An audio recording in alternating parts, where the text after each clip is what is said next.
The senator from Oregon is recognized.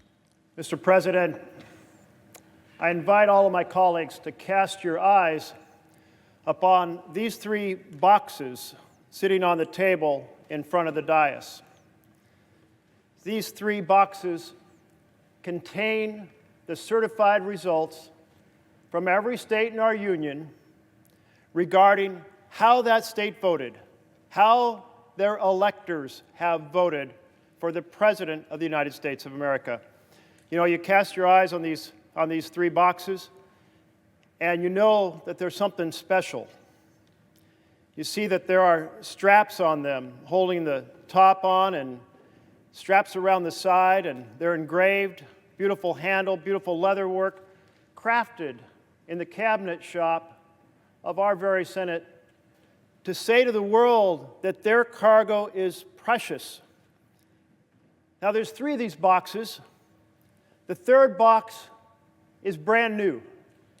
It was crafted because so many states were celebrating this process that they started to use very large forms, very large envelopes, very large seals to put those ballots into, and thus a third box was needed.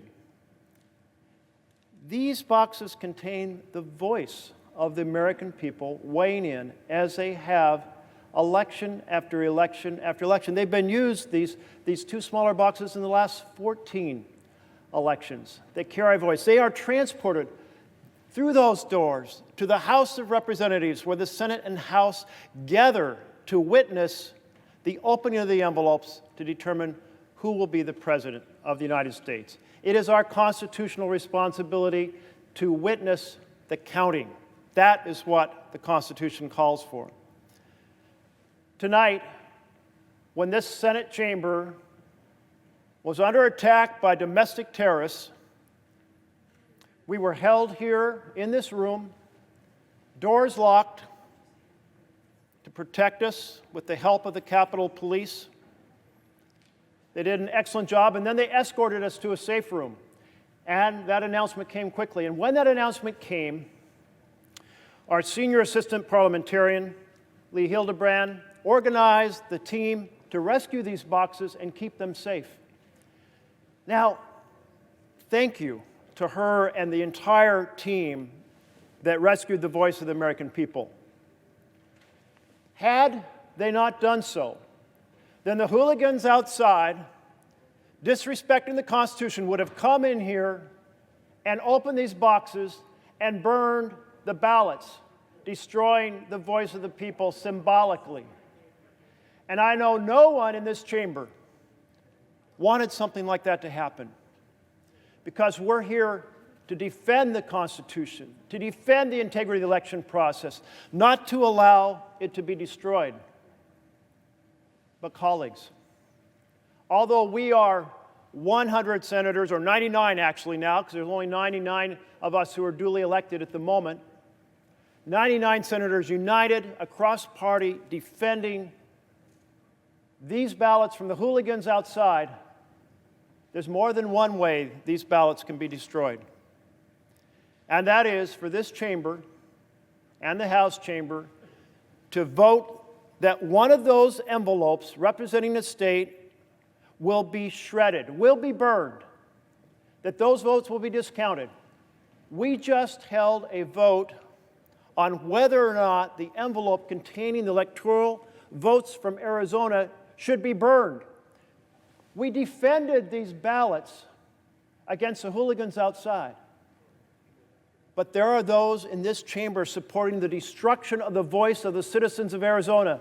6 voted. And we are coming back later tonight to vote on whether to shred or burn the ballots for the people of Pennsylvania. So we have to stand together to say absolutely not. The constitutional responsibility is for us to defend the process, not to proceed to destroy these ballots. Now, in spite of all the troubling things that have happened in this chamber this evening, something beautiful happened.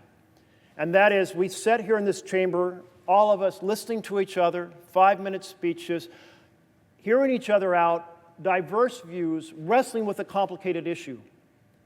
It's really the first time that's happened in the 12 years I've served in the Senate. We need to restore the process of struggling with America's issues together on the floor of the Senate. That's the Senate I saw when I first came here as an intern for my home state senator in 1976. That's the Senate that I saw when I worked for Congress in the 1980s. That's the Senate that has disappeared.